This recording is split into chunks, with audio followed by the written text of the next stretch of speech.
It is 29th of June 2025, 10:07 a.m. I wanted to quickly touch upon this sort of almost like a curse or a trap of um, the conflict between structuralism and post-structuralism. Um, from my understanding, the basis of post-structuralism is that this idea of structural, this like transcendent level that we could like, strive to achieve is based, or like this idea of like what's right is founded upon those with power, or those with power, or it creates, I guess, a dynamic of those who have, those who don't, of those who align more to what's right and those who align less with what's right, and creates this power dynamic that's against sort of fairness and equality and overall just unjust, that there is something that's right and people are forced to be that when they might not be. It goes against a very libertarian idea that I think a lot of people find ethics within it, without sounding too much like libertarian is the right way, because that's also a structuralist way of thinking. And so you come to the conclusion that, okay, post-structuralism makes sense. Like an extreme version of, I'm not really talking about like structuralism here, but more so the idea that there is a universal structure, right? And the the worst version, I would say, of actualization of this sort of structuralism is Nazism. It believes in sort of this transcendental goal, strive, and it's so much to the extreme that it causes a lot of violence. There's one example. And so it makes sense that post-structuralism it's ontological but also morally, in a sense, you know. Uh,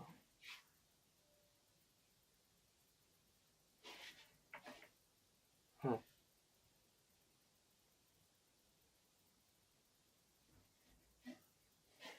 More morally.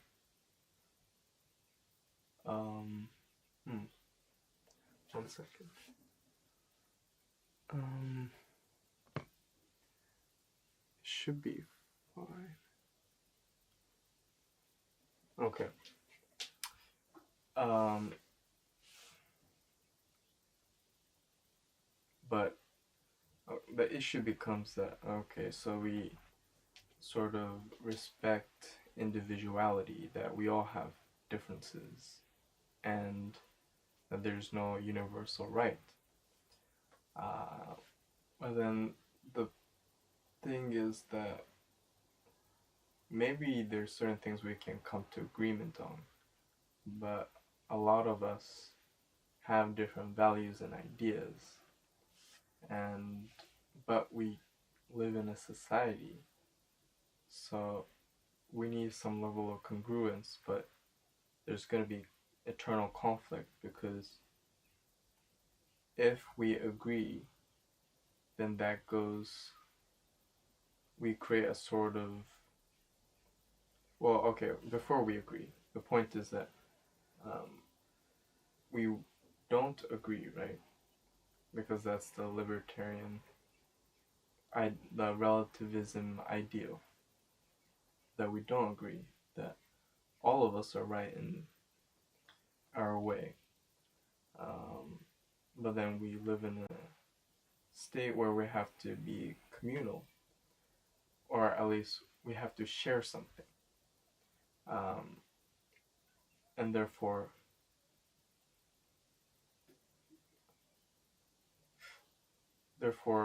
we are forced to resolve this conflict in a realm where we have to share and scarce, um, and that leads to some sort of coercion. Um, it could be um, maybe diplomatic, but also it could be violent, right? Cause violence, and therefore we would live in this state of we have to watch our backs all the time. It's what Hobbes would call state of nature, more or less. So we want security, so we come to terms with some sort of agreement um, to create that security, to not create conflict. So it's more of the diplomatic dynamic, perhaps. But the situation is that for almost, I feel like for most situations, this is more based on my experience, so maybe this is untrue, but for most agreements we make, for most social contracts we make, we're not on the same equal power dynamic. Um, for example, my rent situation. Um, my need is more fundamental to my living, that I need a place to live in a country or city that barely has any place to live. So I'm in a state where I have to make more compromises, while the landlords, they need profit, right? But it's less uh, fundamental to their living, because a lot of times they also have other they also have other sources of income, because they've been able to already afford a house, afford a place, a land, um, and that's more personal. But even just generally, these implicit contracts about being born in a country, um, you're forced into a social contract, right? You don't have much say, and you're brought up to be dependent on society. So although you get security and all, you are forced to need that security. You're forced to um, not be able to survive on your own. Uh, and a lot of times I feel that that's what social contract is like. That maybe we both have desires that only can be provided by the other. One of us has more power, and therefore we can reap more out of the other. Um, and so social contract is made, right? And that social contract becomes the foundation of morality that's made. And when morality, social contract is made, especially on a societal level, that becomes normalized. And I feel to an extent it has to function almost universal. The more relative or more relativist the morality is, or the structure, it's less rigid, right? It can be put into question more, and therefore it could lead to uh, riots. It could lead to more more political unrest, unjust, more violence, because if the rule can be constantly questioned, then there is no rule. I hope that makes sense. And so there has to be a level of rigidity. I think this is a bit similar to Hobbes's point about we should, in some sense, like still follow, what was the term? Like centralized power, a Leviathan or whatever. Even if we find a bit unfair, because it will devolve into chaos. So we need that sort of structure. But then here's the thing, that's literally the problem with structuralism, that ultimately we create this morality or this transcendental realm, really, which is based on power. So then we have to realize that it's not really true. And we realize that, okay, individuals are also right, that the rules we created, rules we agreed upon, are really rules made by those with more power. And so we come to a realization that we are all right in some ways and we shouldn't follow this transcendental rule. But then that's just going back to the first point about post-structuralism, why it is very convincing. And so what I see here is this cycle that it's all wrong and it's all right. It's a constant tug of war between form and chaos, of order and chaos. And what are we supposed to do about it? One idea I can really think of is really just ignore.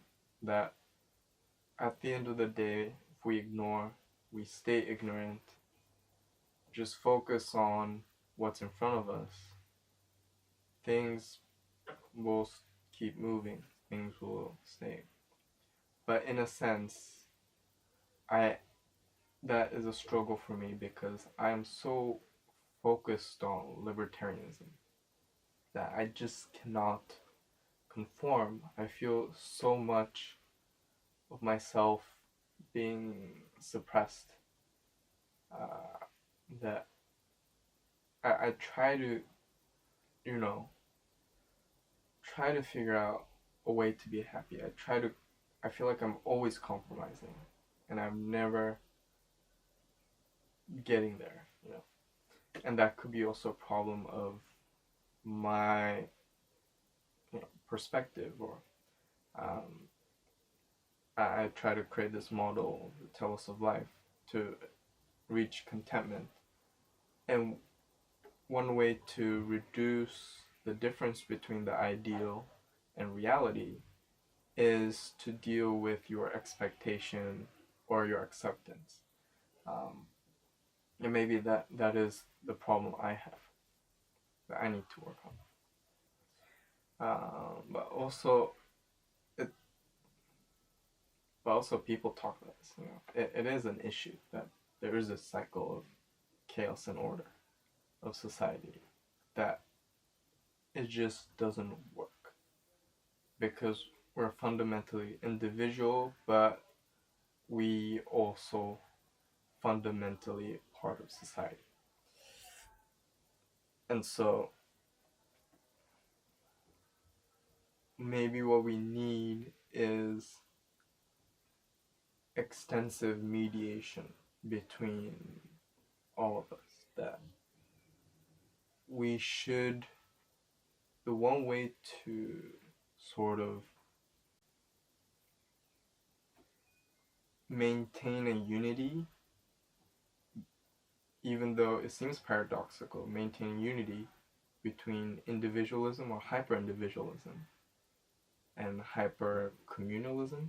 I don't know if that's the right word, but to somehow balance both is to really just be never physically connected with people, but only connected with people through the digital. And it's so mediated that the person behind the screen isn't really real, but real enough that we can experience society. But because it's not real, it is algorithmically made for us to not have that conflict between different individuals that it sort of caters to. And in a sense, I feel that society is sort of moving that way. And maybe that, although it sounds dystopian, I feel that that's one way to answer, to sort of fling out of this cycle, this curse of order and chaos.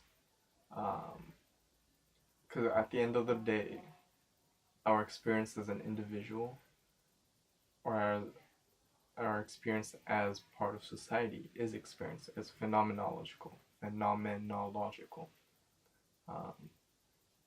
It's still in our mind. It's all in our mind.